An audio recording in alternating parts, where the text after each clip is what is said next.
Coming up on this week's show, Apple officially kills the iPod.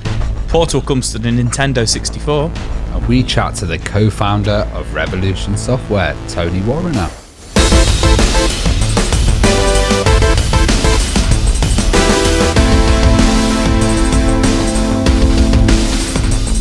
The Retro Hour podcast is brought to you each and every Friday with our friends at Bitmap Books. Now, one book you should definitely check out from them, The Secret History of Mac Gaming, the new expanded edition with 70 extra pages, 60 new images, and a fascinating reminder of the important role the Mac played in the history of video gaming. You can check that out and the rest of their retro gaming books at bitmapbooks.com.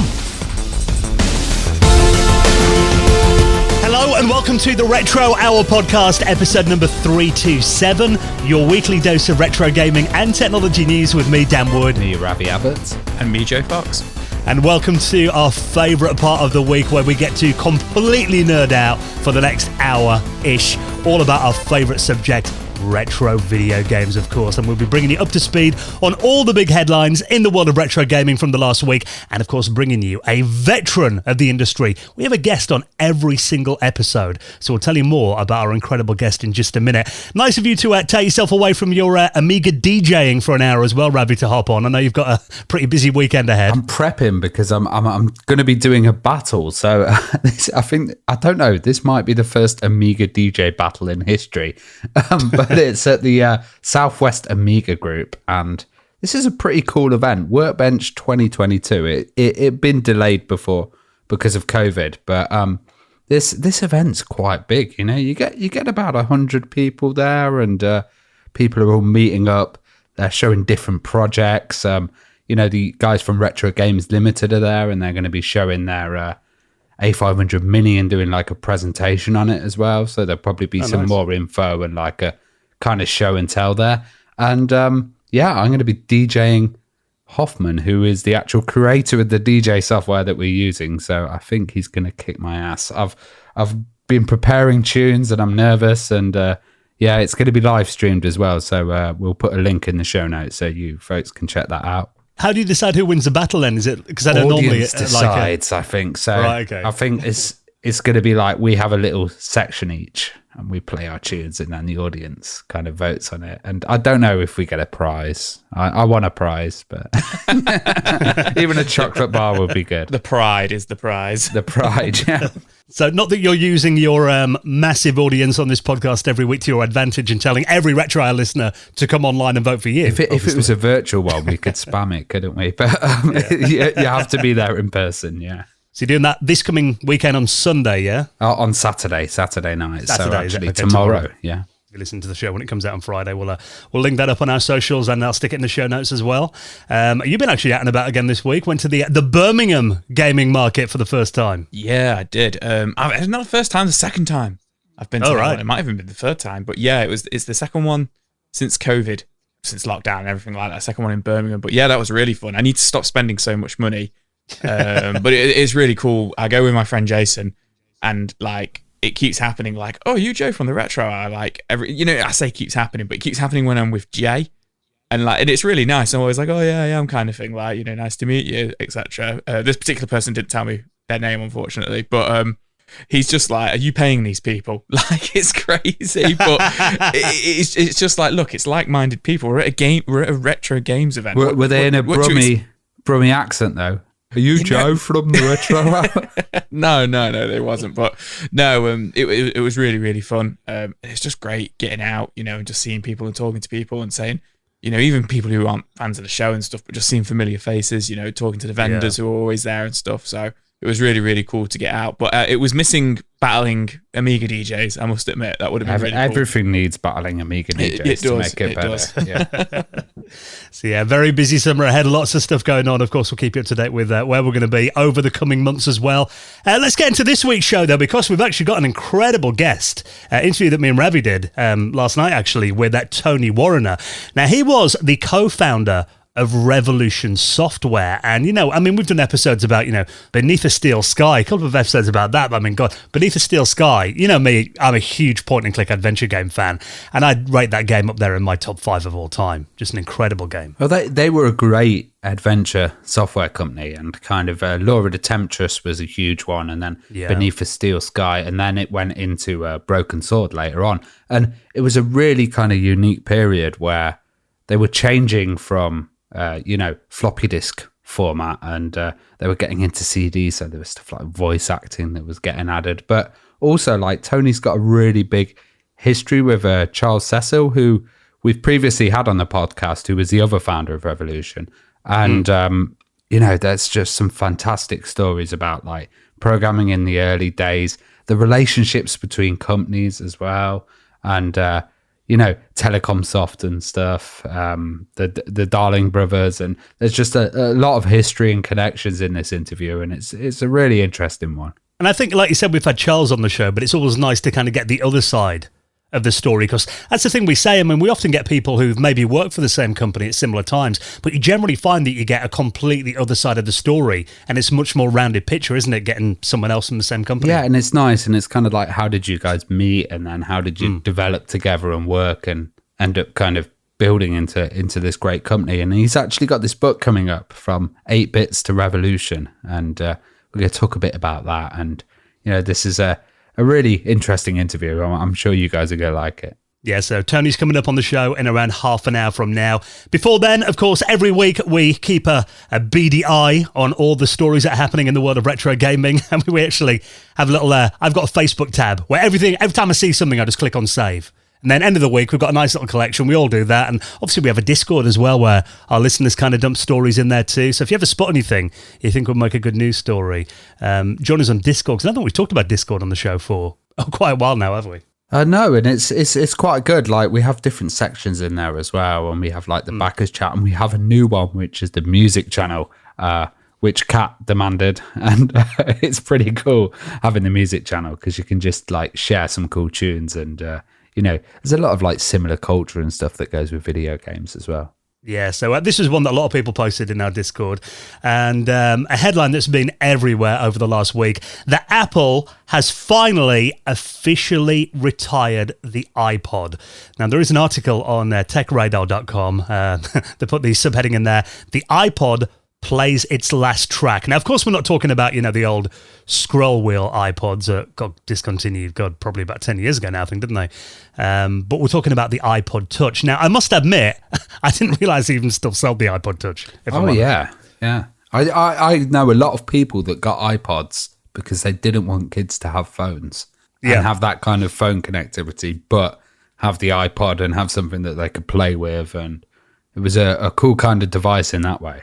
I knew they were still going, but that's because I follow Metal Jesus, and I know he's a really big iPod fan. Like, he buys, he does videos on them and stuff. Like, he tries to collect like every single variant and stuff like that, which is really interesting. But I didn't realize, kind of like when the iPhone came out in 2007 and stuff, and around the early 2010s, like when iPhone really blew up, I didn't even realize like the touch was a thing. Like, my first kind of like seeing the touch, with the touch screen and everything, was the iPhone. I didn't realize you could essentially, get an iPhone, which was without the phone. I didn't realize, I had it the wrong way around in my head, if that makes sense. Like, I was like, an iPod Touch is an iPhone without the phone, where it's actually, no, an iPhone is an iPod Touch with the phone capability. But like you say, you don't really see many people, you don't see people really using them anymore, like in the street and stuff like that. At least I don't. Apparently they sold 39 million of them, of the iPod in general, but I feel like it would have been a lot more than that. But I'm assuming from 2007 the sales kind of dipped massively because of the iPhone, I imagine. And it kind of makes sense that they are discontinuing it because of, the technology essentially exists in iPads and iPhones, and that's what people buy now, I guess. Never. Yeah, and I think that's the case because, disagree. Rav, you mentioned then about people getting their kids, iPod Touches, but I think most of my relatives, their kids have got iPads, iPad minis, generally what they have. If you want like a tablet without a phone interface. For me, it was like there's a lot of high-res audio players out there there's like, I know, and this isn't retro gaming. This is, I know we're talking about audio, but it's still kind of in that vein. There's lots of high-res audio players out there, and I think there's a big market for it. And those are bloody earpods, I hate them so much. They have spatial audio in them, and these ones don't have spatial audio in the iPod. So I think it might be a decision of Apple to kind of drop them. Even in the world of like streaming media and stuff, I still think there's a place for having an iPod, even just in your car, just have that selection of tunes, or you know, if you're offline, if you're in a building that's got huge concrete walls and you can't kind of get a connection, you know, and also higher quality, high res and stuff. I think maybe it's a decision by Apple. I miss them, and I think there's lots of MP3 players out there as well. Lots of high res ones that I've seen that are really good quality, and also the Zune as well, which was cool. Bring back the Zune. Bring back Zune. Yeah. What was your guys' go-to MP3 players then? Was it iPods? Did you both have iPods? Oh, mine, yeah. Yeah, iPod Nano. The first iPod I got, the first ever one in 2002. And you had the Nano, did you, Ravi? Yeah, and then I had before that I had a creative audio thing. But also, I don't know, some of the iPods did actually have a few games on them as well. Even the like little jog wheel early ones had I think it was Arkanoid on there as well. Yeah, Arkanoid, yeah. Broke it. Yeah, well, because I'm a bit of an iPod collector as well, kind of unintentionally. It got to a stage where I think, around the time when everyone started getting smartphones, a lot of my friends and relatives started to like retire their iPods, and for some reason they always say, "Oh, do you want this?" So I've got a drawer full. I've got about 25, 30 iPods, I think.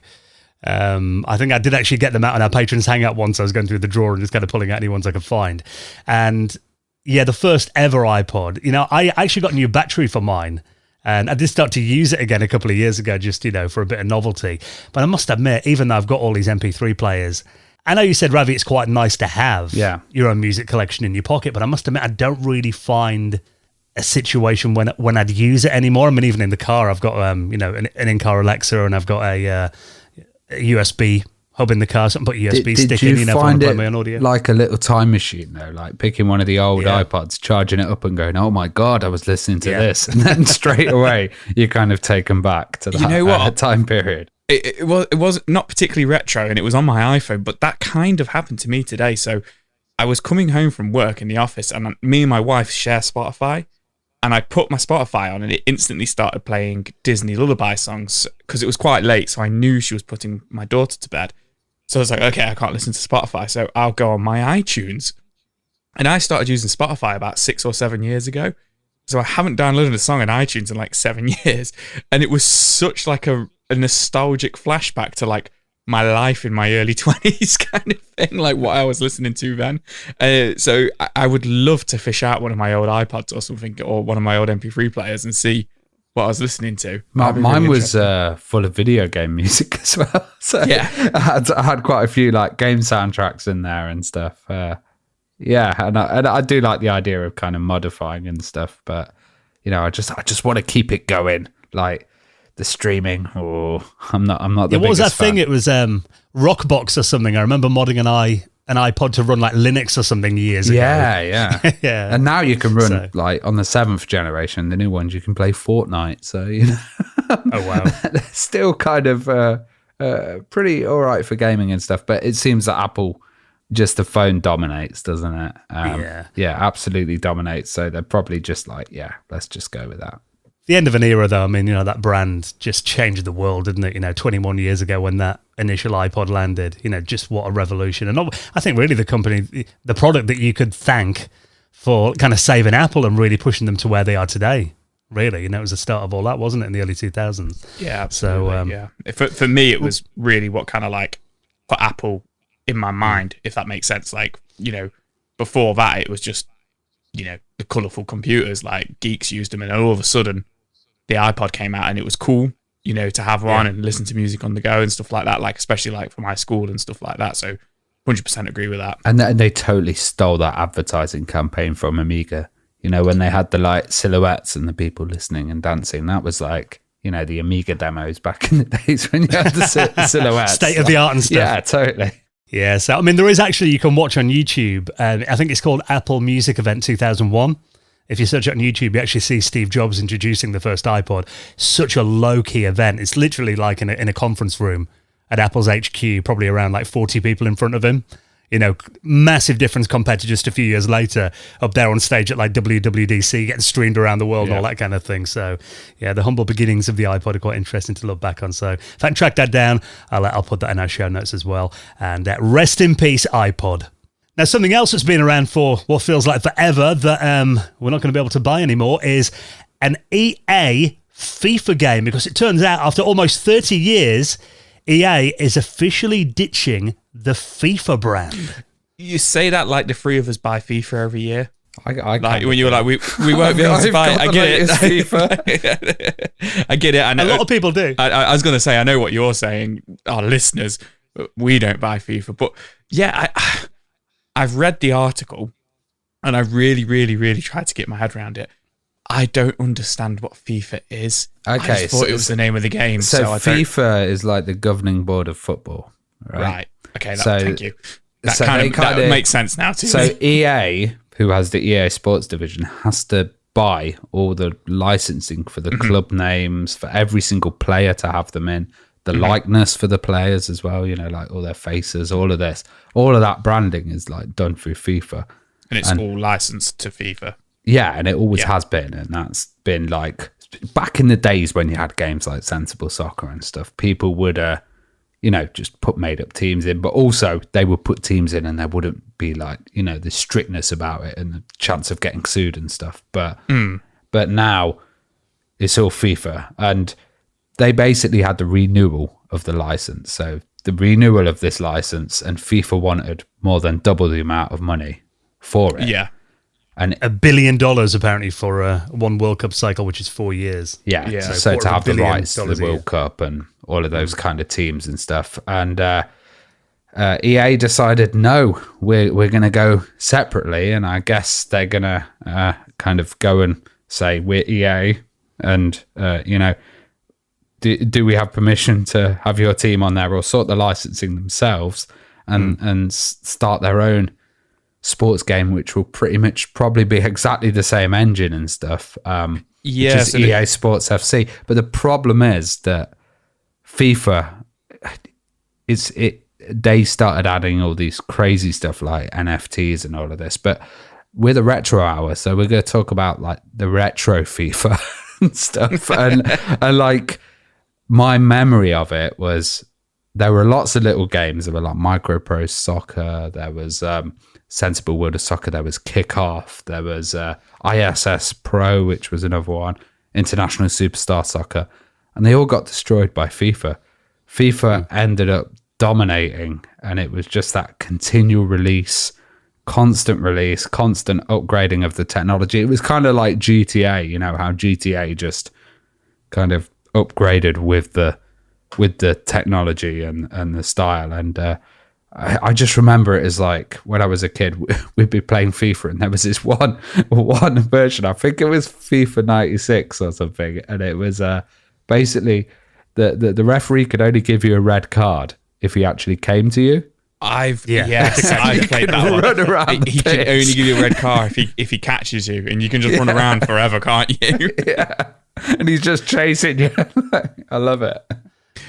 For me, you see, the last football game I played was Italia 90 for the Mega Drive. So that's like how out of touch I am with it. Yeah, that would be one that kind of got destroyed. There was Pro Evo as well later on and stuff. Yeah. Because I remember playing FIFA on my friends' Mega Drives at school, and I'd completely forgotten them. And when I was kind of looking at the old FIFA games, when the story came up, I forgot that FIFA came out on the Amiga.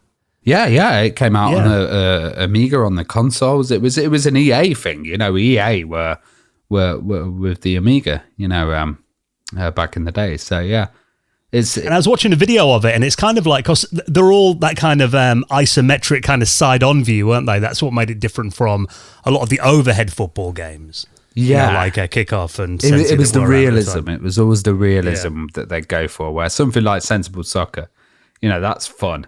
That's about fun, speed, and kind of tactics. But FIFA was like the realism, and that did kind of suck at some points, and it did suck with some upgrades. But later on, they just pumped money into it, and they managed to grab the whole audience until it became a real kind of cult thing. Well, I remember in the 2000s, with my friends at school and stuff, it was always like, are you going to get FIFA or are you going to get Pro Evo, on like PS2 and stuff like that. But now I don't even hear anything about Pro Evo. I don't even know if they're still going.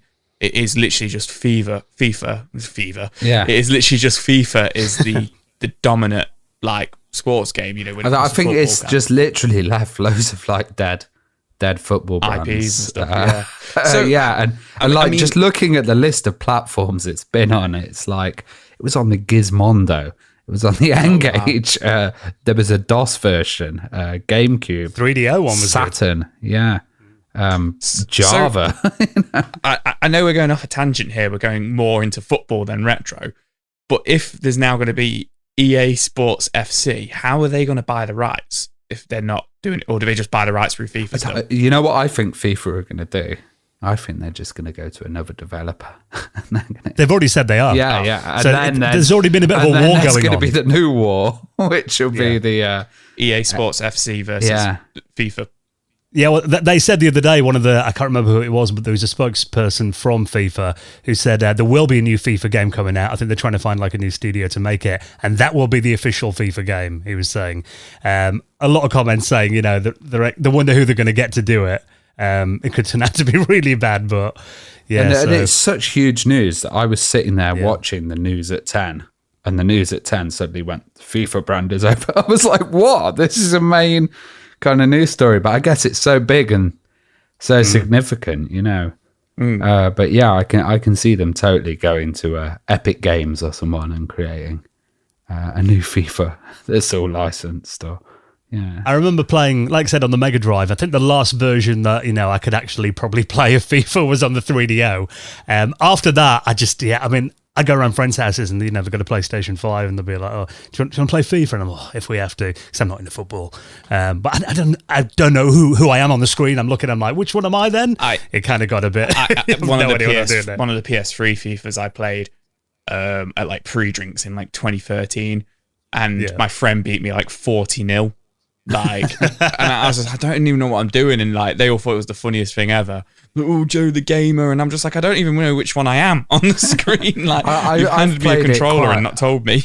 I've played it quite a bit, the recent ones as well, and all of the new ones, because I kind of learned the new game. Were you playing it on Stadia? I was playing the new one, and the problem with it is, as with many games at the moment, pay to win, NFTs, digital products that you can buy, that all kind of makes it a bit unfair. And I really didn't like the way that it was going.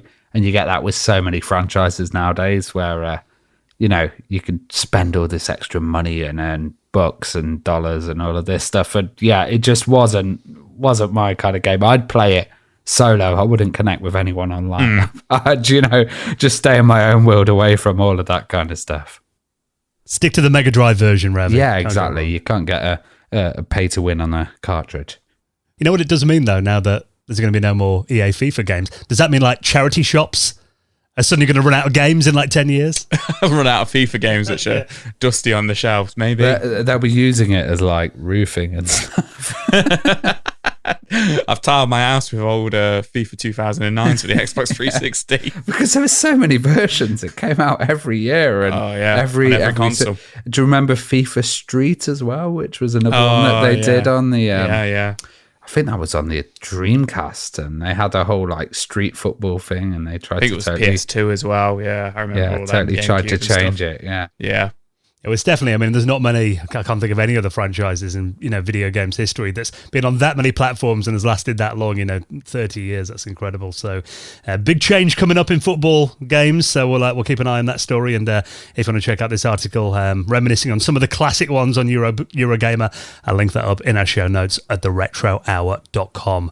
Now, I need to talk about this amazing new version of Portal for the Nintendo 64 and Wolfenstein 3D's 30th Anniversary Edition, which looks really cool. And, of course, our special guest, Tony Warriner, on the way soon. Before we do that, just a quick message to say, if you enjoy what we do on the Retro Hour podcast each week, could you find it in your heart just to throw a few quid, a few dollars, a few euros into the tip jar and help us pay the bills, because we do have a patron that really, as we've said before, is the lifeblood of this podcast. Totally. It's a great friendship group as well. You know, we were just talking about Discord earlier, and we have a great backers chat section in there. And, you know, we have the patron meetups as well, where we all get to talk to each other and kind of share knowledge and also kind of share interesting things that people have found. And we've also got the After Hours podcast as well, which we decided to do a new one. And I can't damn mention this, and I can't believe that we haven't actually covered this in the After Hours. Yeah, we're doing a Nintendo 64 special. So I'm Joe's like hyped. I am literally like, I'm like licking my lips to that. It's like I could talk about N64 all day. So as soon as Dan suggested it, I was just like, yeah, you know, N64 was such a big part of my childhood and stuff. So if you want to hear me blabbering on about the N64 for about an hour or two on the on the After Hours podcast, then definitely this month is a good month to sign up. And you know, how many episodes have we done of that now? Have we 23? I was going to say, if we passed 20 now, so you will unlock all 23 episodes and 24 episodes as well. Some of them are like 2 hours long. They're not just limited to kind of 1 hour, you know, because we're so passionate about the subjects, you know, so you do get a lot.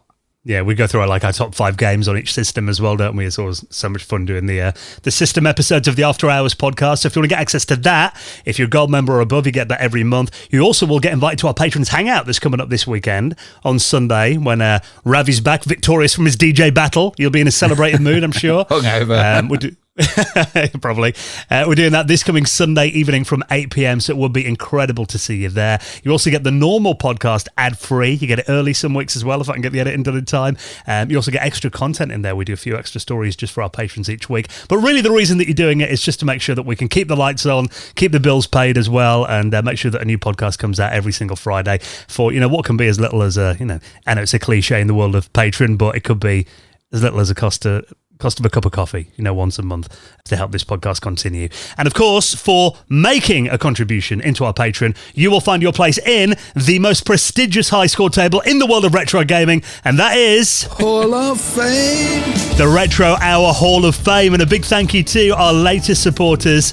Thanks to Tony Davis, Shane and Scott, and Asbestos Lung, who all backed us on Patreon. And if you'd like to find your place in the Hall of Fame, all the details to sign up to our Patreon are on our website at theretrohour.com. Someone actually asked if you sang that jingle live every week. So I got a message from Adam Battersby, my friend, and he said, I think you're singing Hall of Fame live on the podcast. I'm not every time. That's pre-recorded. And I think Asbestos Lung might be my friend Bruce Asbestos, who's an artist and pretty awesome dude. I do find myself the other day after I edited last week's show, it's in the kitchen going, Hall of Fame. So it doesn't get stuck in your head, Revan. Catchy. Right then, a few more stories to get into this week. Now, this one I thought was really cool and something that I'm desperate to play, actually. Someone's done a version of Portal that looks pretty playable, actually, for the N64. This looks really, really cool. So it is just kind of, not even a demo at the moment. At the moment, it's just kind of like a project video, proof of concept, video. Yeah, thank you for that, Ravi.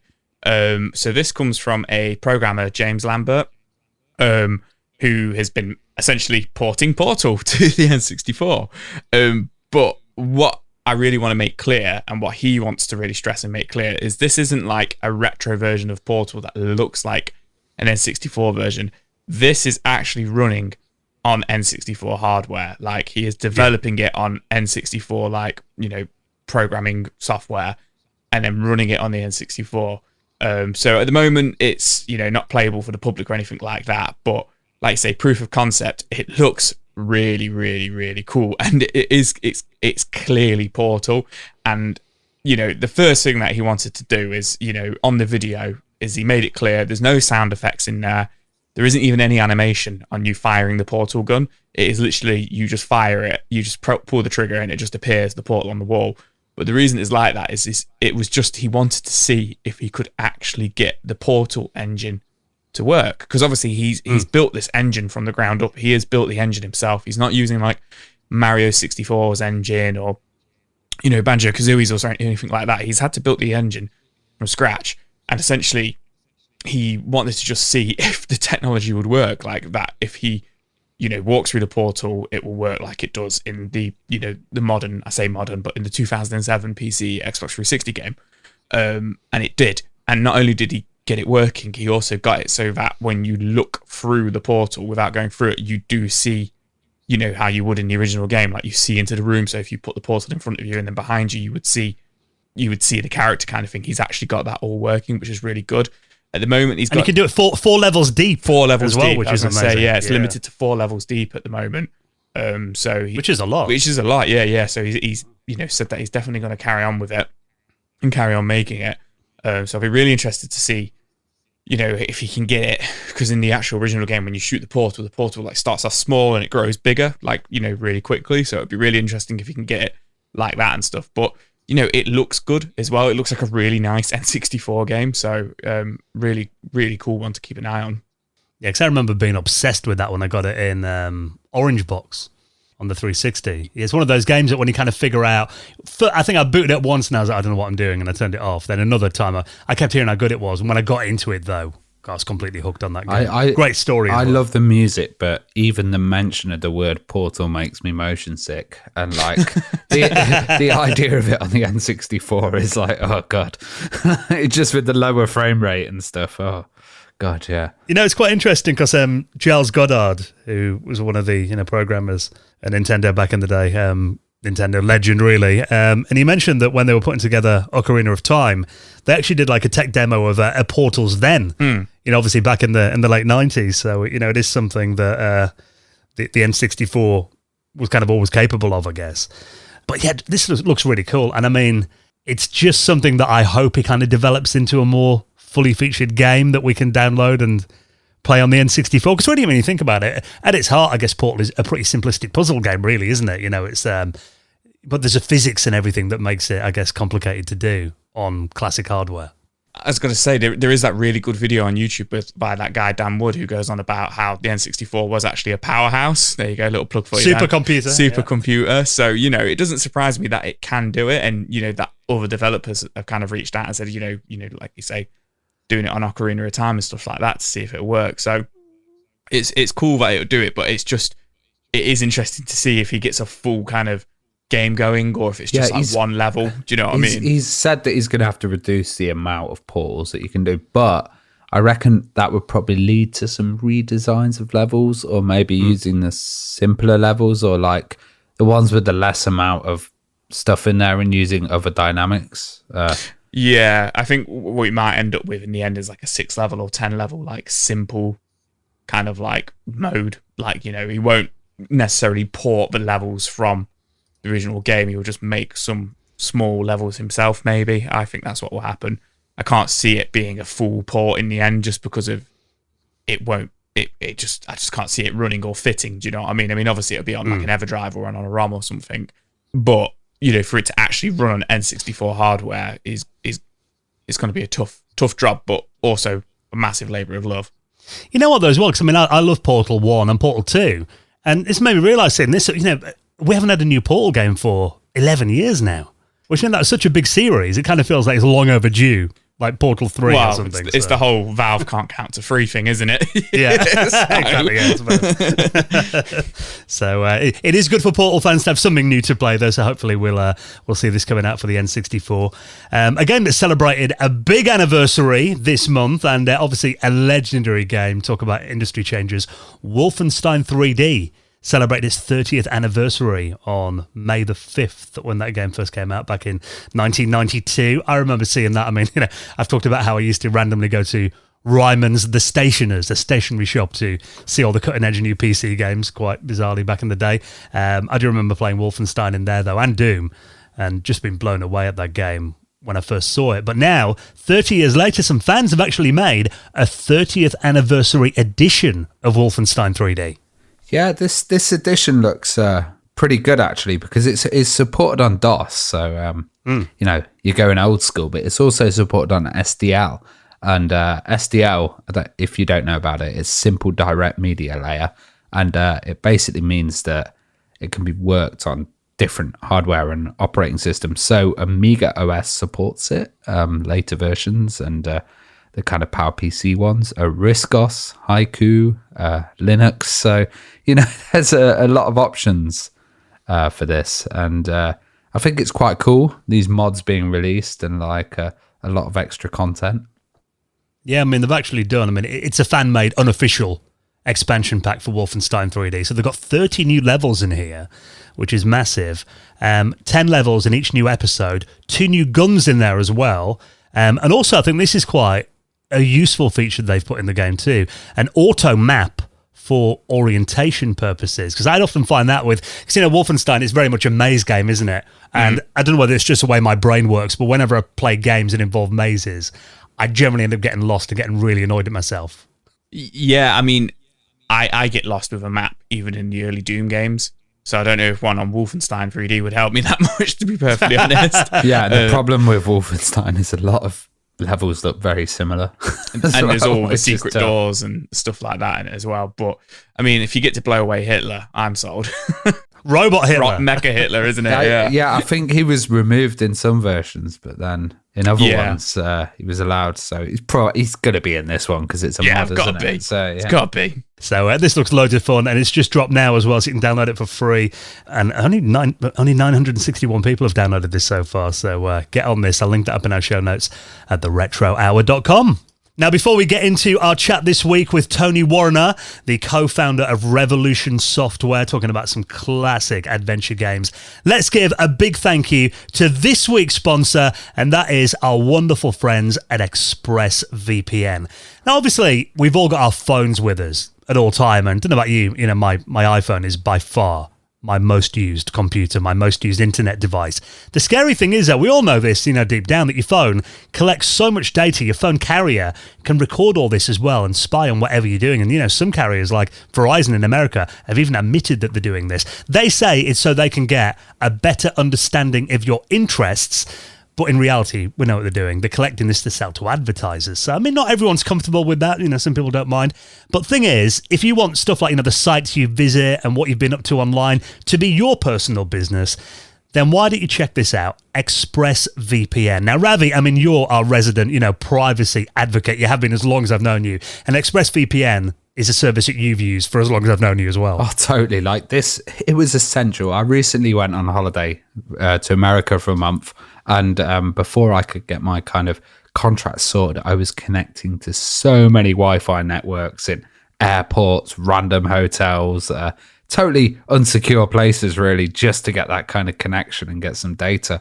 And every time I went there, I fired up ExpressVPN, and I knew that I'd kind of be safe. And it's really awesome. It's really fast as well, really simple to have on all your devices. So I had it on my laptop, had it on my phone as well. And just a really great service.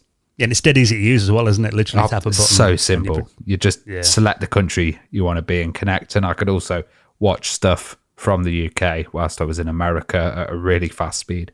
Yeah, now not only do they shield your web browsing, but ExpressVPN protects and encrypts all of your network data so you can stay private even when using apps on your phone as well, whether it's, iPhone, Android, even a tablet user as well. ExpressVPN works on all your devices. The best part is one subscription can be used on up to 5 devices at the same time. So you can get, the whole family on ExpressVPN. So why don't you do this? If you're sick of companies, tracking you and invading your privacy, have a look at expressvpn.com/retro. Use a VPN that we trust, expressvpn.com/retro. Take back your online privacy, and tell you what, if you use our link, not only will you be supporting the podcast, but also we'll give you 3 months free extra on top of a 1-year plan as well. So that's expressvpn.com/retro, and a massive thank you to our friends at ExpressVPN for their continued support. Right, next up we're going to get some incredible stories from our special guest, co-founder of the legendary Revolution Software, Tony Warriner. Next on the Retro Hour podcast. You're listening to the Retro Hour podcast, and it is time for the main event when we welcome on our very special guest. And today, I'm so excited to get some stories about Revolution Software, companies like Paragon Programming, stuff like Warhawk, Deathstalker, Beneath a Steel Sky. Love that game back in the day, with the co-founder of Revolution Software. Let's welcome on Tony Warriner. How are you doing, Tony? Hey, not bad, thank you. Thanks for having me.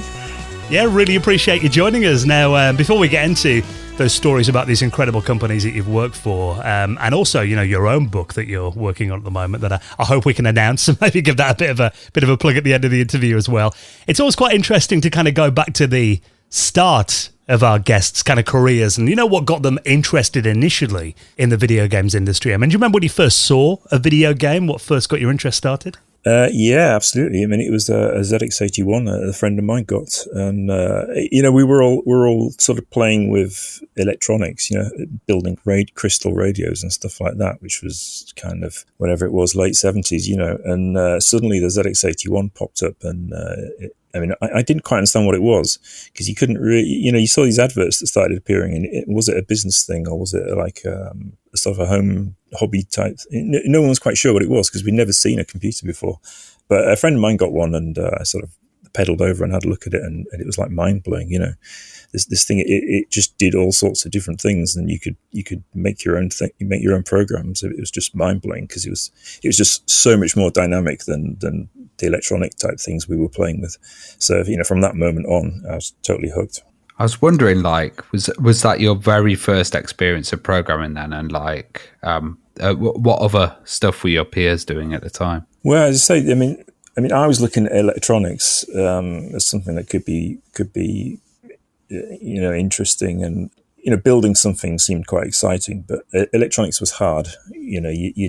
You'd get these kit things, and you'd spend ages building it, and then it wouldn't work because you didn't have quite the right parts. It was just difficult with electronics, but programming seemed much more interesting, because you couldn't break it.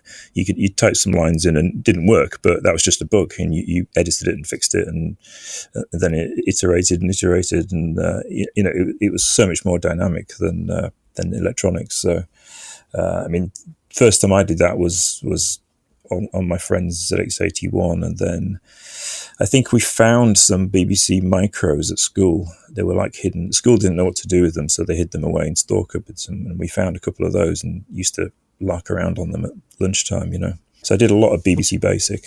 Was that the time when the education program was on, and just every school was getting BBC micros? Yeah, exactly. Computer studies. Yeah. I mean, they were terrified of these machines, because no one knew what to do with them.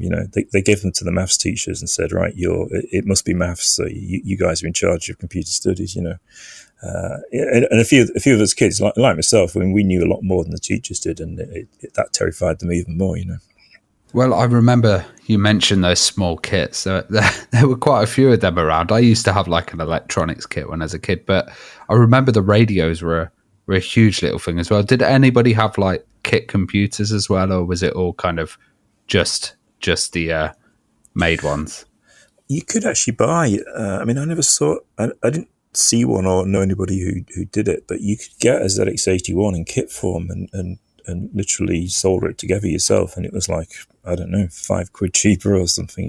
You see them occasionally on eBay in kit form still, unmade, which and they're expensive now, of course, because people probably did make them, and screw them up or whatever. So to find an unmade ZX81 kit and probably the ZX80 as well, you see them occasionally. So some people made them, yeah. Did you find that most people were buying them to learn programming, or was it a case of I just want a computer, so I'll buy one, then figure out what to do with it later? I think the kids were going, they'd say to your dad, I can learn to program on it, and what you really meant was I'll get into games and play some games on it. People, a lot of my friends, we all started programming and made a bit of progress, and I kind of went a bit further and learned assembly code and stuff, and that's where you got serious about it. And most of my friends, they kind of veered off and just ended up playing games, Well, you also had an interesting system. It's called a Computers Links. Yeah. We'd never actually heard of that before, and it seems like it was a kind of British micro. Can you tell us about that, and like what was available for it, and what kind of stuff did you do on it? Well, you see, my friend had this ZX81, and then I started to say, and I think I just missed Christmas. This was the thing. So I was like 12 or something, or 13, and I just missed Christmas. So I started saving up and I was going to get a ZX81, and I think the ZX Spectrum came out, and then I thought, oh, it's a bit more expensive, but it's so much better. So I switched to saving it for a ZX Spectrum, and then this other thing called the Lynx started appearing in advertising, and I read some stuff about it, and I thought this might actually be better for programming, because it had a thing called a machine code monitor, which I didn't really understand what it was, but it was a program that just slightly helped you mess about with assembly stuff. So I kind of thought, this would be better, and I quite liked the spec on it, and it had it was a Z80 processor, like the Sinclair machines, which I figured was the one to go for. And it had a proper keyboard, and I thought, I just liked the look of it and I liked the advertising, so I kind of switched and started saving it for that instead. Because these machines, they weren't actually too expensive, surprisingly enough. I mean, it was a couple of £100, and the Spectrum was like 180, a 48K Spectrum, 180 quid, something like that. So it didn't seem that much more to keep on saving, I mean, it was a lot of paper rounds, but it seemed like a thing to do. And I often go for slightly strange offbeat decisions and choices. The Lynx seemed like an interesting alternative way to go, but it turned out to be a disaster, because they raised some money and they designed what was a pretty nice machine. I mean, it did everything it was meant to do, and I really liked it. But I think they made like 6,000 of them and then went bankrupt. Yeah, it's pretty mad. I've never really heard of it before, but the BASIC was much better on there and faster, and it was a higher resolution as well. It was funny, yeah. I mean, there was the only problem with it was there was something about the screen refresh that made it a bit slower than you'd want it to be. So it wasn't actually perfect, but you could write a decent game on it.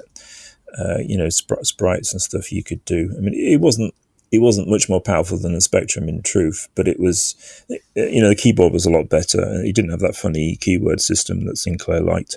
So I think it was more, it was more practical in some ways. You could get into it a lot better. So, it was good to have, but it didn't last, certainly. There was like 2 games for it, I think. there was a Pac-Man game, which I've still got the cassette for, but not much else.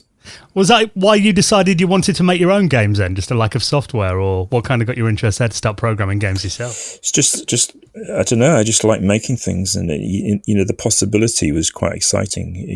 You could do anything. You could write any game, and it just appealed. It was just cool. And then you started reading magazines like Crash and Zap, and in those early years in the 80s. It was absolutely amazing, because every month someone would make a major breakthrough in terms of tech and gameplay on the Spectrum. Like people like Ultimate Play the Game and Gargoyle Games and all those guys. That every month the games would get better, and it was just totally exciting. You just couldn't believe what was coming out, and just to be part of that, the idea that you might yourself come up with something great was. It was just so much more exciting than the rest of the world, if you see what I mean. I read that your first game was Obsidian, and I read that. Is this rumour true that you actually suffered a bit at school in terms of your studies because you were working too much on that game instead of revising for exams? It's absolutely true. Yeah, I mean, it's a story often told, but I'd fallen out with school in a big way. So I mean, they blocked me from doing the computer course that we spoke about earlier, because they. I was not a good student at school. I didn't really excel in any way, and I was like bottom set on pretty much everything. So they found a way to block me from doing the computer studies course. So I just thought, well, I'm looking at the magazines and saying, look at all these games. I reckon I can do this. So why do I need to go through all this school stuff? Why don't I just forget about all that and write games instead? It's kind of a bold move, really, but it's paid off, I suppose, because I'm still doing it 40 years later. So I didn't really miss those O levels that I failed.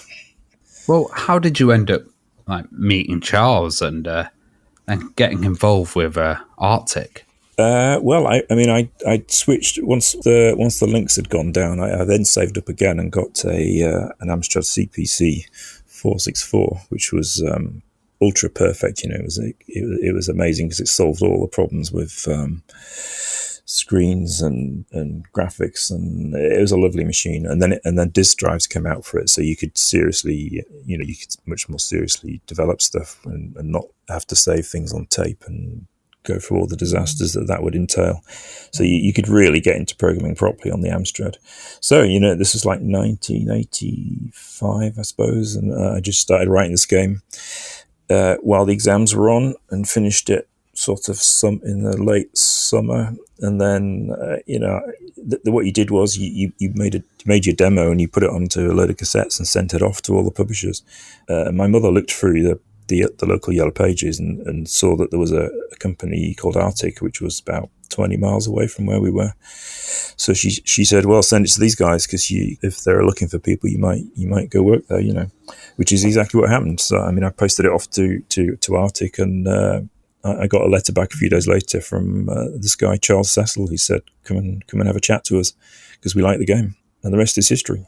Well, what was the relationship with Firebird and Arctic? I know they worked together. And not initially. It was very much an Arctic game, and then I suppose towards the end, Arctic was in a kind of difficult. It had a lot of success in the earlier 80s, the Spectrum stuff, and then it started to suffer a bit towards the mid to late 80s, kind of the time that I was there, really. It was starting to go down, and they were kind of hoping Obsidian would pull them out of the hole, and it didn't quite, really. And we wrote another game in there called Ultima Ratio, and that was an Arctic production. And then I guess they started licensing stuff out just to try and raise money towards the end.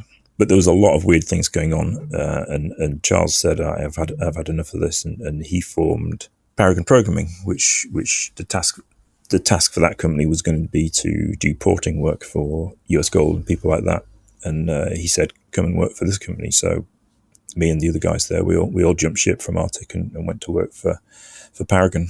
I was going to say, when Charles kind of went off and started working with US Gold under Paragon, did you kind of see this as like, right, US Gold, they're bringing in big titles, this is going to be a good kind of partnership for the future in Paragon? Yeah, well, it was just something to do, really. My idea was always to write original games, but we weren't really sure what to do.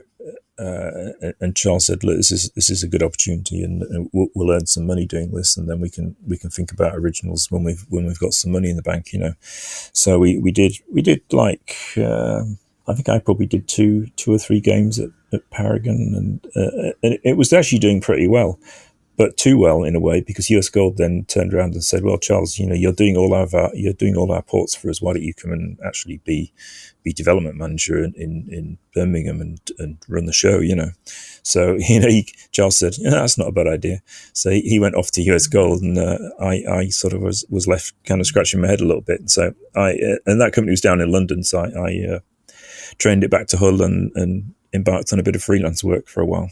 And that's where you started like doing Deathstalker as well, which amazingly had David Whittaker as well on board doing music. Yeah, well, that again, we just me and my pal Adam Waring, who was previously at Arctic, we just sat in a flat in Hull and wrote a game each. And, I did Deathstalker, he did Ninja Massacre, and we wrote them in 4 or 5 months, I suppose, maybe less than that. Made a demo tape and sent them off to Codemasters. We thought was the right place, and sure enough, they accepted both games. So then we were just like working for Codemasters, and they were pretty cool and pretty interesting. Well, what drew you to the Amstrad, and why did you think that was such a good machine? Well, mostly because of the chip it used. To be honest, it was Z80, so it looked like a Super Spectrum, And we kind of thought, well, we've been burnt a little bit with these other machines that have gone down, but Amstrad seemed pretty kind of bullish about everything, so it seemed like a safe bet. And the way you got a monitor, a really nice monitor with it, and the floppy disks were coming for it, and it kind of ticked all the boxes. I kind of thought it was a safe bet. In truth, it did well for a couple of years, and then it was a little bit too late. Like 16 bits were starting to be talked about as the Amstrad got going. If that machine had been 2 years earlier, it could have been a massive success. But it did all right. but it was never Spectrum sized, you know. But it was a great machine, absolutely great machine. What was the kind of process of porting then? So, you know, you did Deathstalker for the Spectrum and the Amstrad. Was there a kind of way of porting the code over, or was it kind of a total redo for each platform? Well, what I had was, because prior to this, somewhere sliced in the middle of all this that we've talked about, I worked a little bit for a company called Cascade in Harrogate, and there we did a game called 19 Boot Camp. I don't know if you remember the song 19. Yeah, Paul Hardcastle. Yeah, that's it. Yeah. So Dan's DJ credentials coming through. Paid off. It was quite a funny song actually, but it was like number one for like 6 months or something. But Cascade had done this thing called 50 game cassette, and earned a fortune from it. Like the boss was driving a Porsche and all this sort of thing, and they had this company up Cascade in Harrogate, and I got a job there like instantly, having gone to see them. I mean, it's a bit convoluted. We did this thing. We did the Deathstalker things, and then all that blew apart. So then I went to work for Cascade, and what we found there was they were using a system called PDS, which was you'd get a very early Amstrad PC, like an 86 based thing, an Amstrad 1640 it was, and it had a hard drive which was like astonishing. I'd never seen a hard drive before, and it had but it's basically there was a board inside the PC and a ribbon cable that went into the back of a Spectrum or an Amstrad, and you'd write your code on the assembler program, press a button, and it would shoot it down into the Amstrad or the Spectrum, and in like half a second your game would be running. It was an absolutely brilliant system. There was all sorts of wild things happening at Cascade, and the whole thing blew apart. But in order to finish the game, I said to them, "Look, give me a couple of development kits, and I'll finish the work, and then we'll all go our separate ways."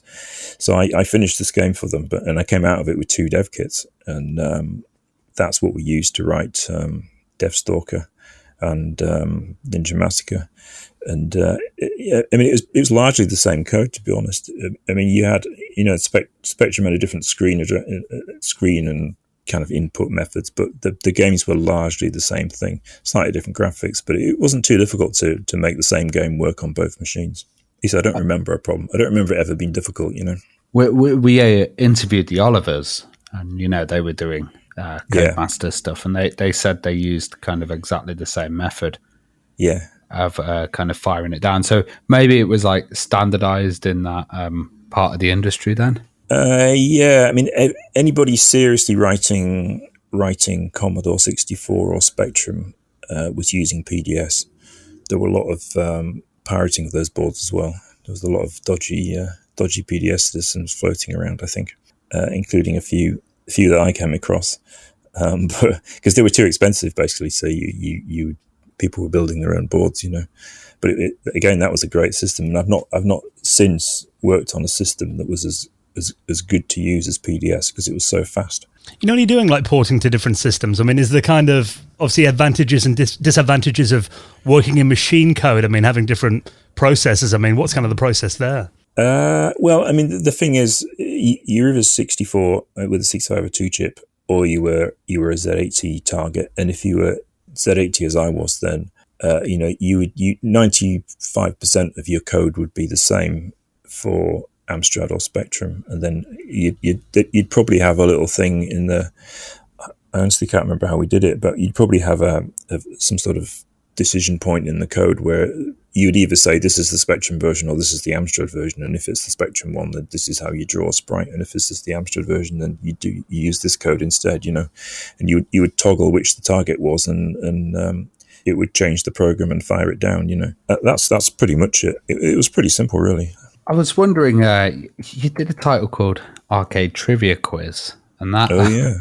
Yeah, that was an interesting little title, and it also had like a kind of questions editor, which is pretty cool.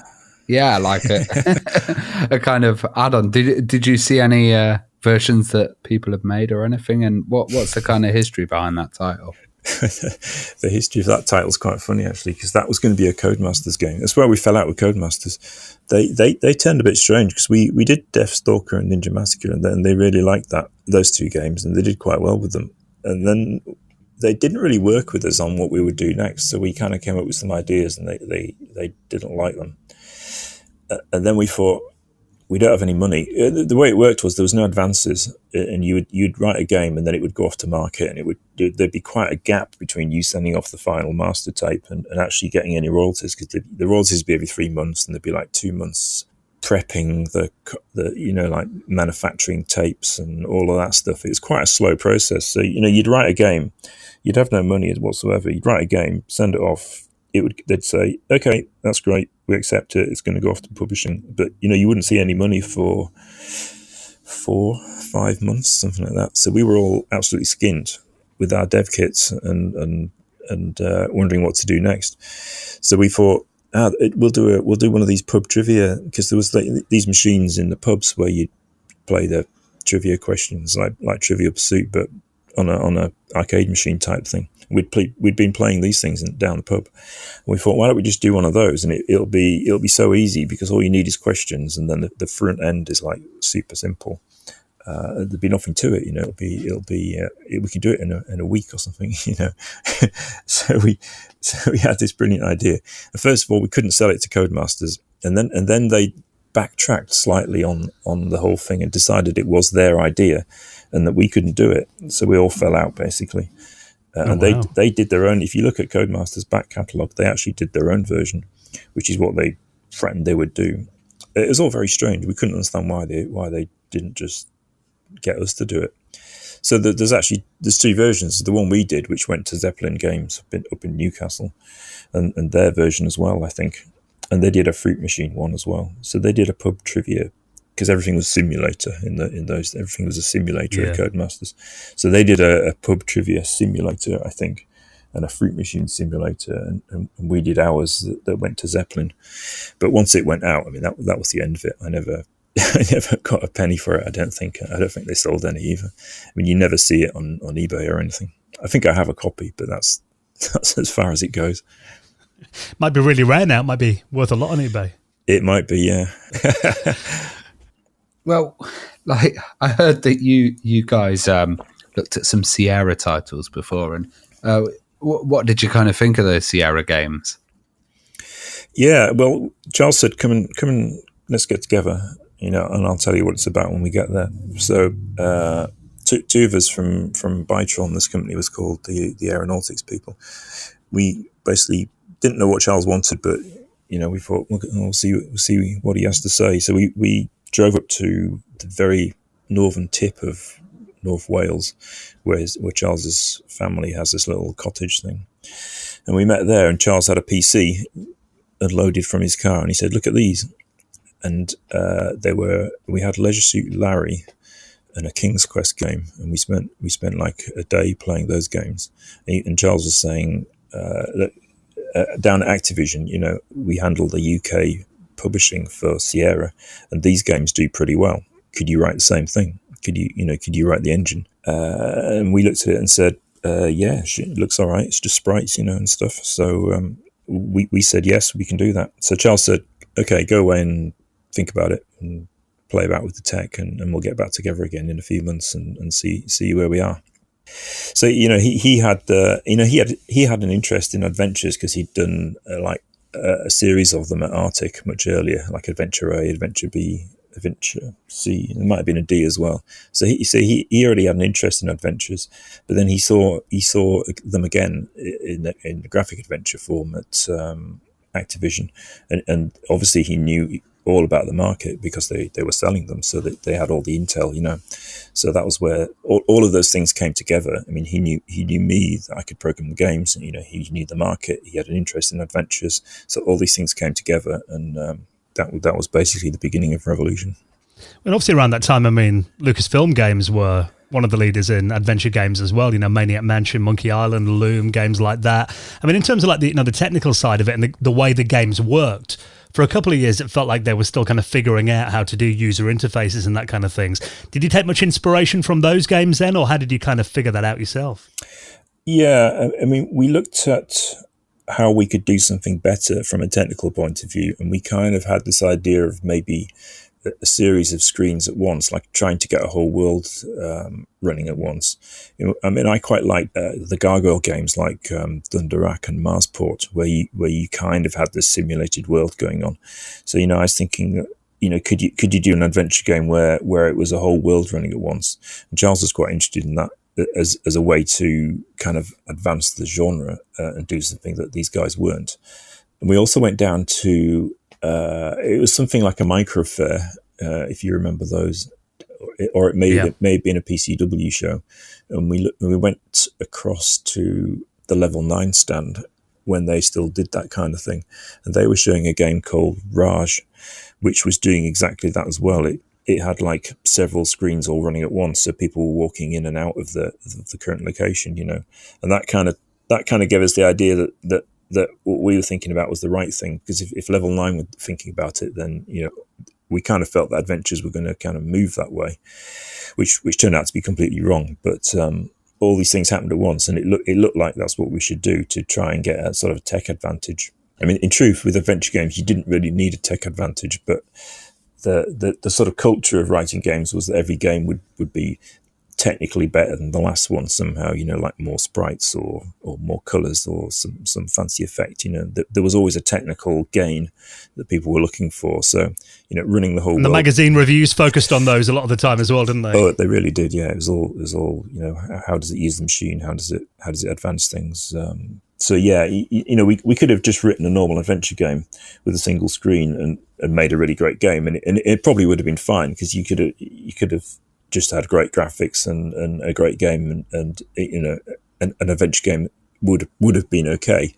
But we said let's try and push it, and it proved to be quite valuable, because we wrote this demo where we could absolutely demonstrate that we had these characters walking in and out of a kind of we had a screen with what we call the Zen garden, and there was like a shed with a doorway, and we could kind of prove that we were having characters walking in and out and bumping into each other and stuff, and Charles would take this off to Mirrorsoft and people like that and say, look at this tech, it's going to be amazing, and people liked it. They were like, wow, this is something new. So it did its job in that sense. Well, like the rivals that we've mentioned had their own kind of game engines, and like you've been talking about the virtual theater, and a lot of people know about the Scum engine and the Sierra interpreter. Was it a bit of a challenge to kind of implement a whole engine, and was that like the immediate thing that you did when you very first started at Revolution? Yeah, we started working on that engine, and it was not that difficult. It was bigger than anything than I'd done before, but it was manageable. And in those days, there was no internet to distract you, so we just kind of zoned in on it and hacked it out. It was like real old style, just hack a game out, and we'd often go up to Wales where there was even less distraction. There was nothing in Wales. There wasn't even a pub to distract you. So we just wrote tons of code really, really quickly, and fairly soon we had the whole thing working. But I mean, key to it was a scripted language that we invented, which other people were doing as well. You didn't try and all the puzzles and dialogue and stuff and all those things that happen when you interact, they weren't coded in assembly like the engine was. They were written in a higher level scripted language, and all these other games, they all did the same thing. And we didn't know they did, but later we found out that everyone was doing the same thing, and we just invented our own version of it. So it was actually. I mean, the history is that by the time we did Broken Sword, we gave up on the whole running world thing because we couldn't think of gameplay that fit it very well. But the scripting language turned out to be the most important thing by far, and that was used. The iterations of the version that we wrote for Lure the Temptress, they were that system was used right through to In Cold Blood, probably even Broken Sword 3. That's like really important because having a kind of an arms race with these interpreters and engines, Sierra games to me, because they were using the Scum engine until later titles came out, they felt a bit dated, and then having something with a bit of a higher level of AI or a bit more technology in there. Really seemed like a cutting edge thing and could actually, sell an adventure game because the fan base was huge back then. Well, I think Sierra were kind of running out of road, really. I don't think they quite knew where to go. I mean, the problem was, in a wider sense, that adventures were being squeezed by other genres, and Sierra and LucasArts were a lot bigger than we were. They'd built a whole big company just doing these quite simple, technically simple, although in terms of design they were quite sophisticated, but they were quite simple but big but simple games, and they'd built a huge business on it. And then things started to turn, and they were in trouble.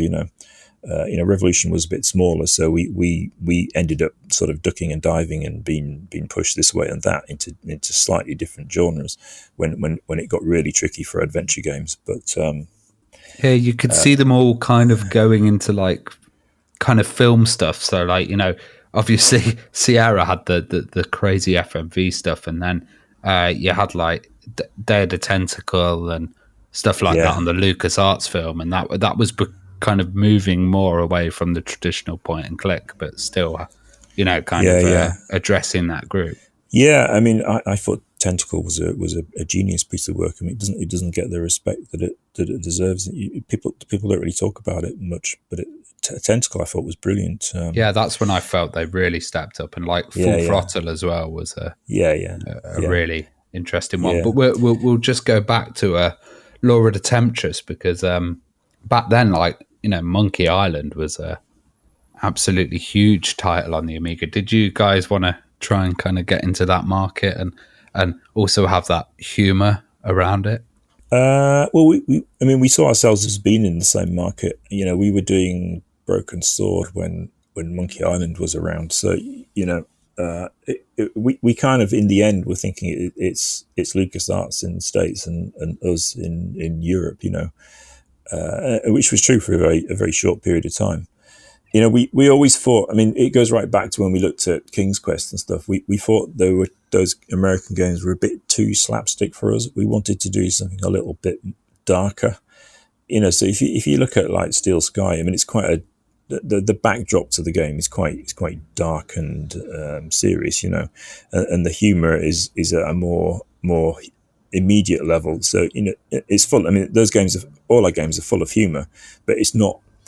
We're not selling a humorous game, if you see what I mean. We're selling the backdrop to Broken Sword is quite a serious plot and story, and what's happening is like, properly the end of the world is coming, from the Templars, but a lot of funny things happen, and that was more our British take on the way to frame the game, if you see what I mean. Yeah, I think so. I was a huge 2000 AD fan, and obviously Dave Gibbons was like involved with 2000 AD as well, and it had that kind of humor. I remember there was a robot that used to follow Dredd around and annoy him called Walter the Wobot, and he had a lisp, and it kind of reminded me of Joey from Beneath the Steel Sky. Very like Joey in Beneath the Steel Sky. Yeah, we love Joey. I was wondering, was that a huge task, kind of Beneath the Steel Sky, especially the implementation of audio? Yeah, Steel Sky was probably the hardest one we ever did, actually, because it was a lot bigger than Lure of the Temptress, but we never had a budget that matched the scale of what we were doing. So the thing was written really, really tightly on an absolute shoestring. It was a very close run. Was Steel Sky. We could have gone down. Lure was dodgy in its own way, because we got caught up in the middle of the Microsoft scandal. So which actually in the end turned out well for us. But Lure was difficult in its own way. Steel Sky was difficult because it was much bigger, and there was just not the budget to match it. What we turned out was a pretty great game, and after that we had a huge opportunity because Steel Sky did well and people liked it, and Virgin kind of looked at it and said, what would happen if we actually funded you properly, and that was how Broken Sword came about. What was kind of your relationship with Virgin? How did that get started? And well, it all goes back to Charles knowing Sean Brennan. So when he was, and that goes back into it's very convoluted, but Charles and Sean Brennan go right back into the Arctic days. And when Charles was at Activision, where he went after US Gold, he came across Sean Brennan again, and Sean said, "Look, if you ever go back into development, come and talk to me," which is obviously what eventually happened. And when Sean was at Microsoft, now Microsoft went down with Robert Maxwell. Sean went across to Virgin. You know, Virgin in the early days of Virgin Interactive, they were really very cool. You know, they were kind of super ambitious, and you know, they'd throw a lot of money at promotion, and you know, the stuff they did with the Bitmap brothers, sort of all the rock star photography shots and stuff. You know, they were trying to shake things up, and they were pretty bullish about things, and you know, their attitude to us was, well, you know, Steel Sky was pretty good. We'll fund you properly now. Do the best adventure game ever, and we'll see what happens. You know, so for that period of time, they were absolutely brilliant. Now things later changed when the ownership of Virgin changed in America, and then the American office started to fail, and in a very familiar turn of events, you know, took its more successful European arm down with it. Well, I loved Beneath a Steel Sky, and I remember first playing a demo of that on the cover disc of Amiga format. I think it was during the school holidays, and just, you know, playing it over and over again, and couldn't wait for the full game to come out. Yeah. And it kind of felt around that time in, you know, 94. I remember, you know, Core Design released Universe that year as well. And obviously you guys put out Beneath a Steel Sky. It kind of felt like the British adventure game scene was really taking off. Tell us a bit about kind of the background of Beneath the Steel Sky from your memory then, and obviously, like Ravi mentioned, you know, Dave Gibbons been involved as well. How did the team and kind of the project come together and the idea? Basically, we had this idea of cities in Australia, and I don't know how it came about, but we kind of had cities, and we had warring cities in the outback of Australia that they're all and a big sort of void between them all, and they all hate each other, and they're all sending AI to undermine the other one, and that's what we had, and we couldn't quite bring it into focus and sort of say this is what the game is.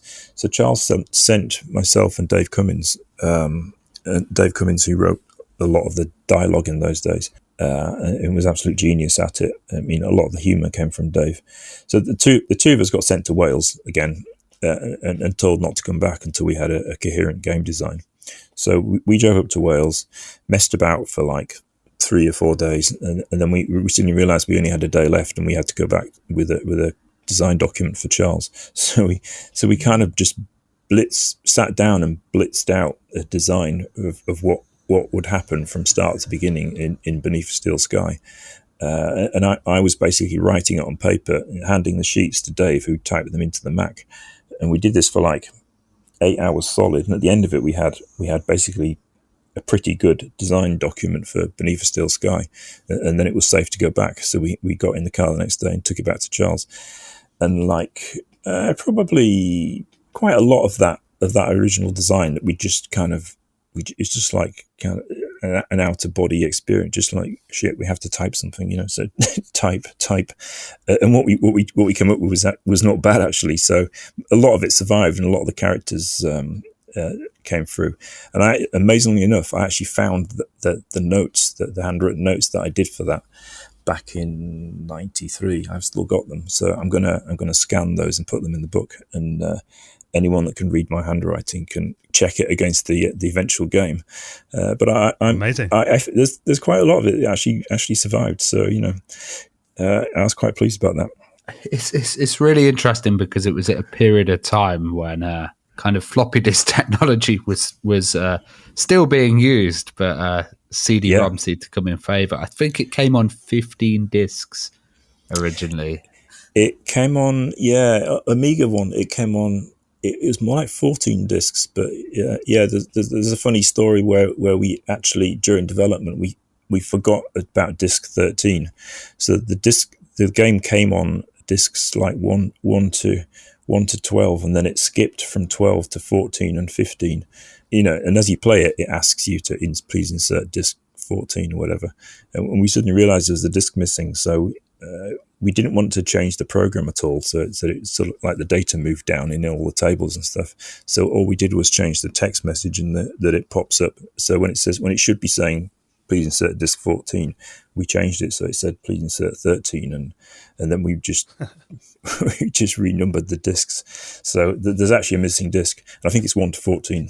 I was wondering, did that help prevent piracy? Because the pirates wouldn't copy 15 discs. Well, no, not at all, because we actually got a Russian pirate version of it that actually reorganized it all onto about 12 discs. So put some better compression in than we were doing. So no, it didn't help at all. Well, I know you did actually do a CD-ROM talkie version. I mean, I was playing the CD32 version of it probably last summer, actually. Right. With the voice acting on as well. You know, that was very revolutionary for the time. I mean, some of the accents in there do crack me up a little bit. I think it was the Royal Shakespeare Company that doing some of the voices. Yeah. What was the story there with that version then? Well, we were running out of money basically on the normal version. So Virgin said, "Oh, here's what we can do. There's this thing called CD32 coming out. Why don't we do a voiced version for that? And here's the money that will take. You know, here's some extra budget for that version. So why don't we give you that money now to finish the floppy version, and then when that's finished, you'll get the completion bonus, and you can spend the completion bonus on the CD32 version." So it was like an accounting sleight of hand. I mean, why they couldn't just give us some more money, I don't know, but that's what they did. So they said, basically, you're not going to finish this game, or we said we're running out of money. You know, we can't finish this. So the CD32 sleight of hand was how the game got finished, and then it turned out to be fairly. And I think it was one of the first ever voiced games, and it was pretty expensive as well because there was so much text in it. You know, it wasn't like a shoot 'em up where someone says game over or whatever, or get ready for level 2. There was however many thousand lines of dialogue in it, so it turned out to be quite an expensive undertaking. The recording itself was in someone's front room on a busy road in London. It was a disaster because every time that the bus went past or a lorry, you could actually hear it on the first recording. So wow. they had to send it. The whole thing got sent back and re-recorded again. So it was a complete shambles, a disaster, really. But no one had ever done it before. I mean, we'd never been in a recording studio or knew what was the way to do it or how to organise such a thing, you know. So it was a total farce. And somehow we got away with it. And I think as well the fact that you actually had actors doing it, because I know a lot of times back then, even like full motion video games, they'd often just get staff from around the office or the programmers to play the parts, wouldn't they? Programmer voices. Yeah, that would have been a lot even worse. That would have been really bad.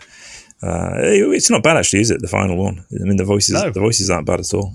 Apparently, Jason Isaacs is one of the actors. Right. Because if you look on Internet Movie Database, if you find Jason Isaacs, who's obviously a big star now, you scroll down to the very bottom of his credited titles, you'll see Beneath the Steel Sky there. And someone pointed this out to me, and I was like, surely not. Went and had a look and saw it, and I was like, wow, I didn't know that.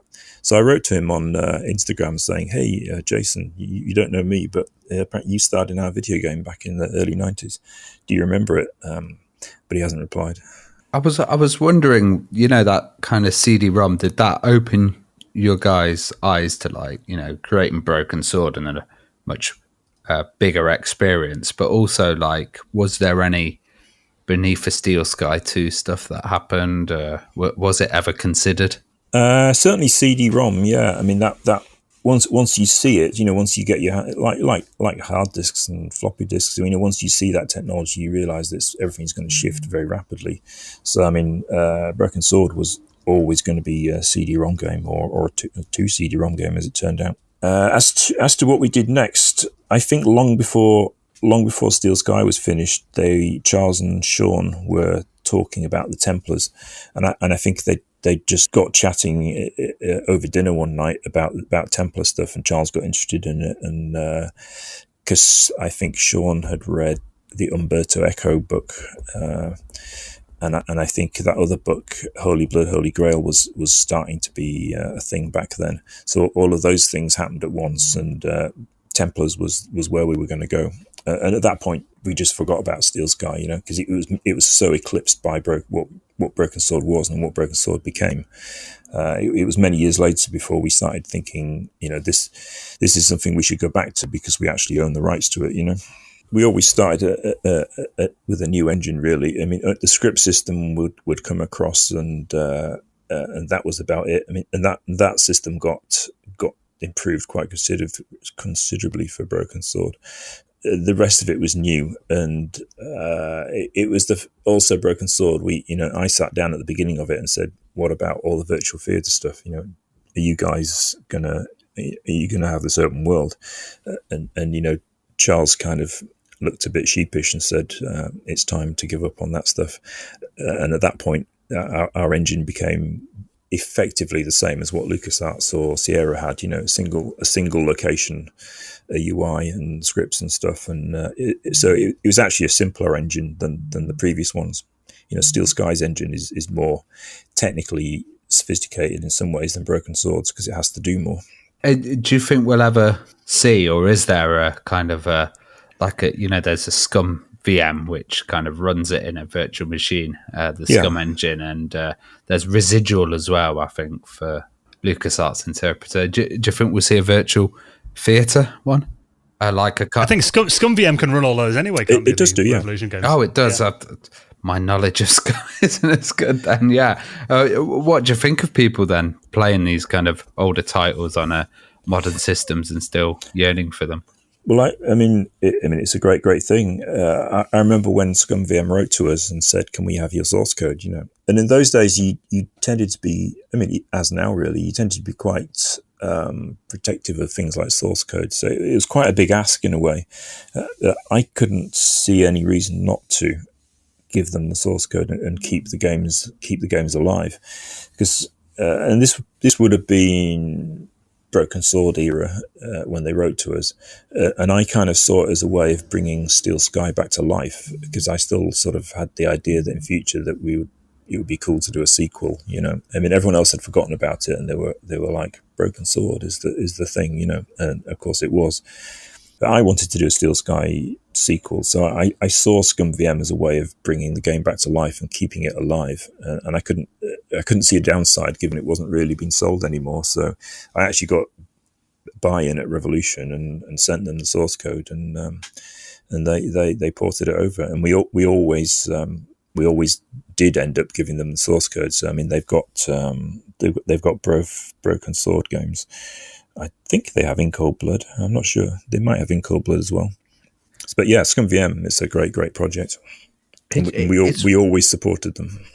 It's really interesting, kind of, the way that you say that. I can see how you guys kind of, with the success of Broken Sword and all the other kind of adventure games disappearing with the rise of 3D, I can see how that was kind of seen as a huge direction for the company to go, and we're just going to cut and run and kind of go into that. Did you feel very proud and like a lot of success that the Broken Sword series was able to go onto these new platforms where other people hadn't been able to?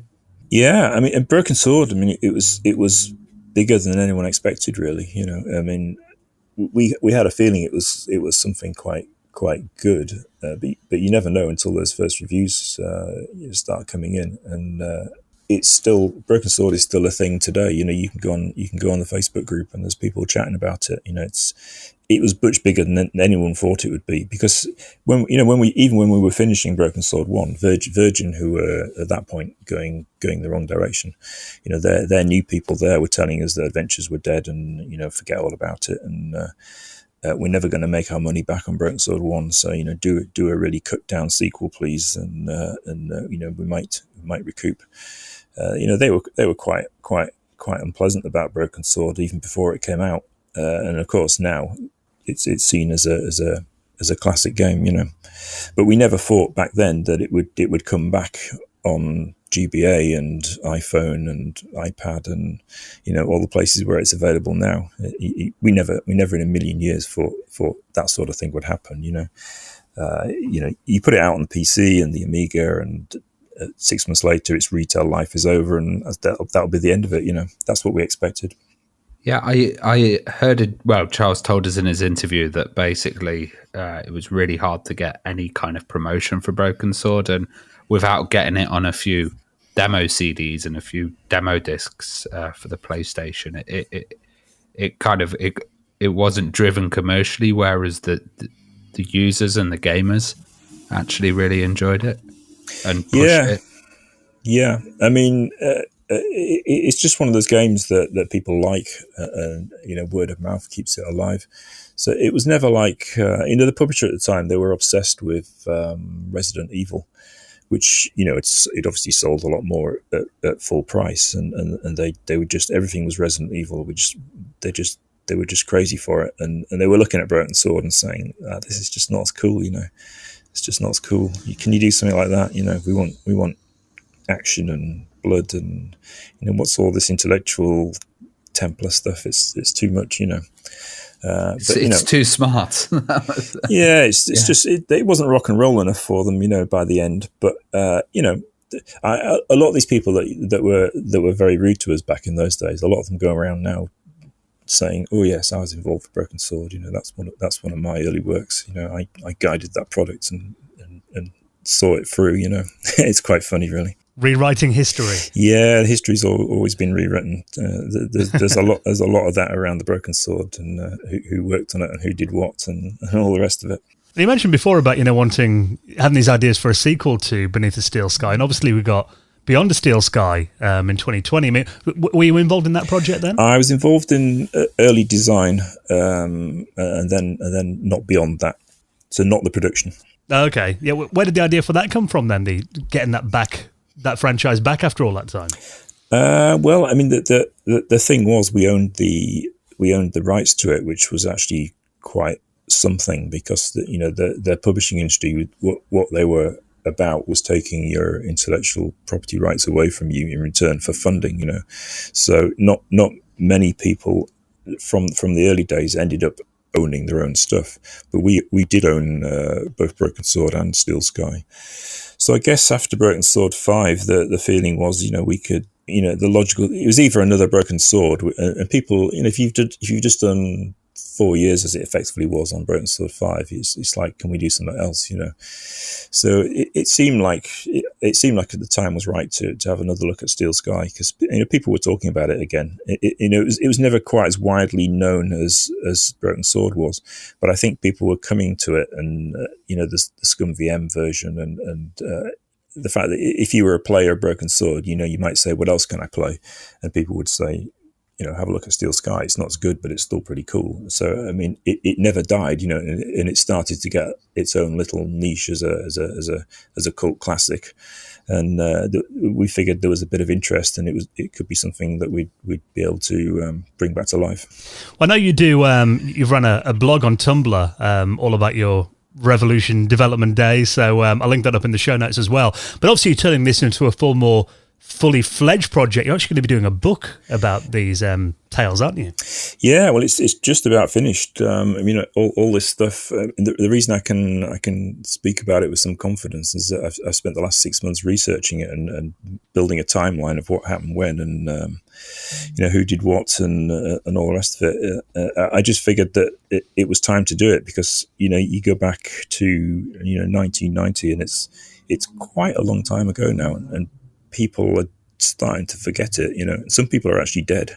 So, if you wait too long, no one will remember it at all. So I thought it was important to try and get some of it down on paper and freeze that record, So I've done a lot of research and talked to a lot of people and jogged people's memories and badgered them for documents and stuff. And I've actually got quite a good recollection now of what happened and how we made those games, and I put it all down. So yeah, that's coming in a month or so, hopefully. So if people want to keep up to date with that, where should they go then? Is there anywhere they can keep an eye on?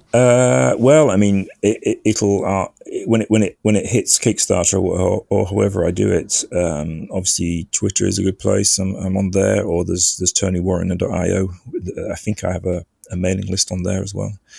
and a Discord channel. So any of those things, and keep an eye out, and I'll start talking about it more soon. It should be pretty good because there's going to be. I mean, there's about 300 pages of text, which is bigger than I thought it was going to be. But I'm going to put in probably 100 pictures of different stuff. So it's going to be a real good thing for Revolution fans, certainly, and anyone with an interest in anything retro game dev, Yeah, and I think you're right. It's just important to get this stuff out there because it's still, it's such a young industry relatively, isn't it? And I think a lot of the time, because it moves forward so quickly, that's one of the reasons that we do this podcast. I think, often people forget to look back a bit, and you don't want this stuff to be lost forever, do you?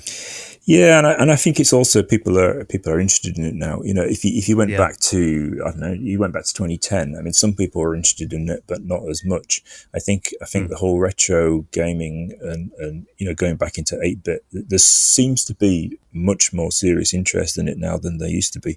It's you can write an Amiga game now and actually do okay from it, or a Spectrum game. I mean, it's almost a commercial reality again. Is so great as the interest in that kind of era. So I mean, it just feels like a good time to do all this stuff because it's not a thing to be forgotten and moved on from. It's of value, I think. And long may it continue. So I'll put a link to your website in our show notes as well, Tony, so people can keep an eye on that. And obviously, we'll give it a mention on the show when the Kickstarter launches too. Awesome. Well, I'll send you a pre-production copy, and you can have a read. Really appreciate that. Thank you so much. And it's been incredible to talk to you as well and hear some of your stories. So thanks for taking the time to come on and be our guest this week. That was great. Thank you very much.